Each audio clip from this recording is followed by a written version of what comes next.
38ኛው የአፍሪካ ህብረት የመሪዎችና 46ኛው የሥራ አስፈጻሚዎች ምክር ቤት ስብሰባ ተጀምረው በስኬት እስኪጠናቀቅ አስተዋጽኦ ላበረከቱ ተቋማትና ግለሰቦች የምስጋናና የእውቅና መርሃ ግብር ተከናውነዋል። የኢትዮጵያ ብሮድካስቲንግ ኮርፖሬሽን 38ኛውን የአፍሪካ ህብረት የመሪዎች ጉባኤን በቀጥታ ስርጭት፣ በዜና፣ በባለሙያዎች ትንታኔ፣ በዘጋቢ ፊልምና በስፖቶች በተለያዩ የሚዲያ አማራጮቹ ተደራሽ በማድረጉም በመድረኩ ልዩ እውቅና ተሰጥቶታል።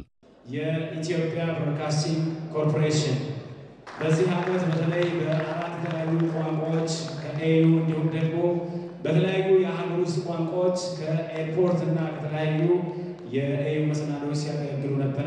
ለአፍሪካ ህብረት የመሪዎች ጉባኤ የተቋቋመው ብሔራዊ ኮሚቴ ሰፊ የቅድመ ዝግጅት ስራዎች ማከናወኑም ተገልጿል። ከተሰሩ በርካታ ስራዎች መካከል የሰላምና ጸጥታው ጉዳይ ቀዳሚ የነበረ መሆኑን የብሔራዊ ኮሚቴው ሰብሳቢና የውጭ ጉዳይ ሚኒስትር ዴኤታ አምባሳደር ብርቱካን አያኖ ገልጸዋል። 38ኛውን የአፍሪካ ህብረት መደበኛ የመሪዎች ጉባኤ በስኬት ለማጠናቀቅ ትኩረት ከተሰጣቸውና ከተከናወኑ ተግባራት መካከል አንዱና ዋነኛው የሰላምና ደህንነት ጉዳይ ነው።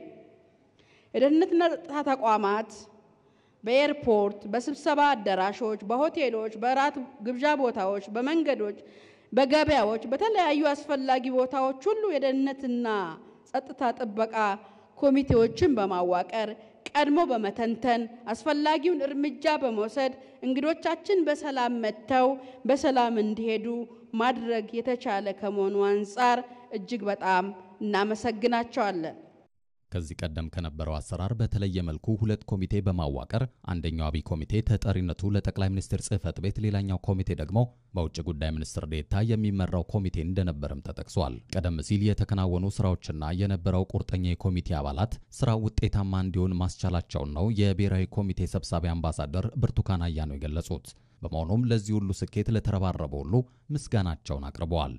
የዚህ መስተንግዶ የስኬት ምንጭ ህብረታችንና አንድነታችን፣ ሀገር ወዳድነታችን በመሆኑም ብሔራዊ ኩራት ላጎናጸፈን ለዚህ ድንቅ ዝግጅት ለተጋችሁ ሁላችሁም ልፋታችሁ ሀገራችሁን አኩርቶ አልፏልና ሁላችሁም እንኳን ደስ አለን፣ እንኳን ደስ አላችሁ ለማለት ፈልጋለሁ።